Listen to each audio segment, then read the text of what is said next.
Welcome to Chillin' 101. We hope this video helps. You start by checking essentials and acting immediately. Make sure your iPhone is on iOS 15. One or later and FaceTime is updated. This prevents version conflicts.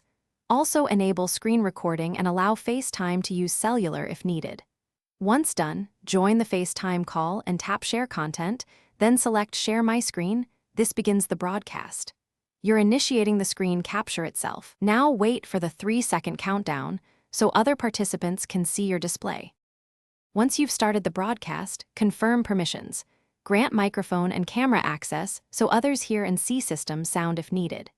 If viewers still can't see, switch to a reliable Wi-Fi network or a strong LTE signal and temporarily disable VPNs or proxies since they can block multicast streams.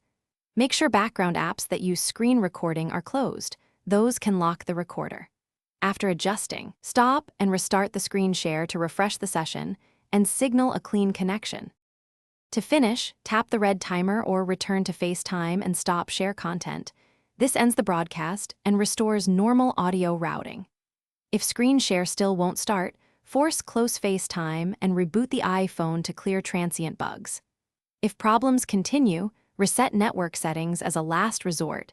This clears saved networks, but often fixes stubborn connectivity issues. One key troubleshooting tip: try another device on the same account to isolate whether the problem is the iPhone or the FaceTime session itself. Thanks for watching.